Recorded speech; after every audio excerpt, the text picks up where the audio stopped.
Hello dear students welcome to Sarodia YouTube channel. तो एवं गोटे नोटिफिकेशन आसिक पहुँचला जोटा कि आपंकर OSSS तरफ रही Odisha subordinate staff selection commission देखिपे आप एडवर्टाइज नंबर ये शो कर एंड ये जो वैकेंसी आपंकर आसी जोटा कि आपंकर बहुत दिन अपेक्षा था पिलामानकर जो SSD बुझे कि नहीं SSD नोटिफिकेशन यहाँ रही ST SC development government school यहाँ रही। तो जब आम देखा एप्लिकेशन आपंकर सेप्टेम्बर 10 पाखु स्टार्ट होकर आपंकर एंड होची आपंकर 5 अक्टोबर ठीक अच्छे जोटा कि online registration and re registration आप करेंगे। जदि आप न्यू यूजर अच्छा ताहले प्रथम थर पर रजिस्ट्रेशन करुँच तो सी 10 रे स्टार्ट होकर आपंकर 5 रे सर। जदि आप आगुरी भी रजिस्टर करके रखिंट जमीक आपंकर पीओ हो जे हो आपंकर जेकोसी पूर्वर आप कौन OSSS फॉर्म पकई तेज आप री रजिस्ट्रेशन भी स्टार्ट करेंगे ठीक अच्छे। एंड सबमिशन लास्ट डेट हूँ आपंकर 10/10 रु आपणकर शेष हो ठीक अच्छे। तो सबमिशन करिवार 10 एवं रजिस्ट्रेशन बा री रजिस्ट्रेशन करिवार लास्ट डेट हूँ आपणकर 5/10। जदि ये आम देखा कौन कौन आपणकर वैकेंसी रही ये आप देखिपे आपणकर TGT आर्ट्स वैकेंसी रही एंड ता सहित आपणकर PCM पिला रही CBZ पिला रही हिंदी टीचर रही संस्कृत टीचर रही यहाँ आपणकर डिपार्टमेंट ना ST SC डेवलपमेंट जोटा कि M एंड BCW डिपार्टमेंट। यदि पे स्केल आप देखिए 35,400 रु आपंकर 1,12,400 पर्यंत रही एंड आपंकर लेवल 9 पोस्ट रही।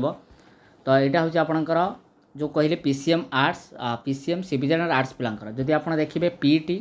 एंड आपंकर जो ट्राइबल लैंग्वेज रही सेवक सेविका तो एथिरे आपंकर पे स्केल रोचे 23,600 रु 74,800 जोटा कि आपंकर लेवल 6 रही ठीक अच्छे। एलिजिबिलिटी क्राइटेरिया जो देखा आपंकर मिनिमम एज 21 इयर होता दरकार मैक्सिमम 38 इयर एवं जो अनुसार रिलैक्सेशन मिलवा कथा सी आपंकर बुझे कि नहीं जोटा आपंकर रही TGT आर्ट्स BA BEd करथिबा दरकार यापाई। तो TGT PCM जोटा कि BSc BD ना BTech BD जहाँ भी कर चलो। तो CBZ सेम। तो नेक्स्ट आम देखा हिंदी टीचर ये भी रहा हिंदी BEd करथिबा दरकार ठीक अच्छे। संस्कृत टीचर भी रही। तो एवं ता सहित ये कंपलसरी लिखा जाइए the candidate must have passed Odisha secondary school teacher eligible test जोटा कि आपंकर OSTT आपंकर क्लीयर होता दरकार ये कही आपंकर ठीक अच्छे। एंड ता सहित आपंकर PET आप देखिपे कौन कौन रही सेवक सेविका आपंकर डाएट रे ट्रेनिंग नहीं दरकार जमीक आपंकर +2 सहित CT कर दरकार एंड ता सहित लिखाई मस्ट आप OTT पास कर दरकार ठीक अच्छे। एंड ता सहित ट्राइबल लैंग्वेज भी रही ट्राइबल लैंग्वेज आपंकर डाएट ट्रेनिंग सहित OTT पास क्लियर। एंड ता सहित आपंकर रिलैक्सेशन जो भाई आपंकर देखिपे SC ST SC BC women category 5 year relaxation and PWD आपंकर 10 इयर रिलैक्सेशन ठीक अच्छे। एंड ता सहित आम जब देखा तो यहाँ आपंकर अदर एलिजिबिलिटी क्राइटेरिया तो जनरल जहाँ रुए से ही रही ठीक अच्छे। एंड ता सहित आपंकर ये रही एग्जामिनेशन फी आपको किसी भी दबाक पड़ोनी लास्ट डेट ये अच्छी एप्लाय करेंगे OSSS साइट को रजिस्ट्रेशन जदि नुआ होता रजिस्ट्रेशन जब पुराना स्टूडेंट होती री रजिस्ट्रेशन करेंगे ठीक अच्छे। एंड ता सहित आपंकर ये डॉक्यूमेंट सब दरकार जमीक आपंकर कास्ट सर्टिफिकेट हो जाऊ कि आपंकर matric certificate and +2 certificate +3 certificate and BEd certificate and तापर OSTT OTT एगुड़ा सब आपंकर क्वालिफिकेशन सर्टिफिकेटर आवश्यकता रही ठीक अच्छे। तो ये आम देखिए place and date of examination एपंकर रिटन टेस्ट हम रिटन टेस्ट आपंकर सबू जिले में हम एंड जोटा कि आपको पर नोटिफाइड कर एग्जाम हम ठीक अच्छे। ट्राइबल लैंग्वेज स्किल टेस्ट ये आपंकर ट्राइबल लैंग्वेज गोटे स्किल टेस्ट रो मैंने ट्राइबल लैंग्वेज टीचर पकेबे ठीक अच्छे। एंड एडमिशन लेटर जमीक डाउनलोड करेंगे आपंकर यूजर ID एंड पासवर्ड देकी OSSS साइट। तो प्लान ऑफ एग्जामिनेशन कौन रहा हूँ इंपोर्टेंट कथा। तो मे बी एग्जामिनेशन आपंकर MCQ बा आपंकर OMR सीट रही पारे ना आपंकर कंप्यूटर बेस्ड टेस्ट रही पारे ठीक अच्छे। ये आपंकर प्लान ऑफ रिटन टेस्ट आप देखिपे डिफरेंट कैटेगोरी रही गोटे पेपर 1 हम गोटे पेपर 2 हम। पेपर 1 आपंकर 100 मार्क टाइम आपंकर 1.5 घंटार टाइम रही ठीक अच्छे। जनरल नॉलेज सब्जेक्ट आपंकर कौन कौन जोटा 100 mark general knowledge and current affair. General knowledge भितर आपंकर स्टैटिक पार्ट पलि आसो जमीक कि स्टैटिक हो ट्रेडिशनल हो history geography polity economics and ता सहित arithmetic reasoning ability and English grammar computer literacy pedagogy educational management and policy and evolution ये आपंकर पेपर 1 एटा समस्त कंपलसरी जमीती आप देखिपे arts PCM CBZ and Hindi Sanskrit जहाँ भी सेवक सेविका आप जहाँ भी पकाउं यहाँ रहा कमन पेपर जोटा कि 100 मार्क ठीक अच्छे। पेपर 2 आपणकर मेन पेपर रहिबो जोटा कि फुल मार्क रहिबो जदि आर्ट्स पई देखिबे 100 मार्क रहिबो पेपर 2 ये भी रहिबो आपणकर 1.5 घंटार समय एथिरे आपणकर history geography political science economics English Odia and science रे जदि आपण देखिबे पीसीएम रे physics chemistry mathematics and CBZ रे आपणकर रहिबो केमिस्ट्री बॉटनी जूलॉजी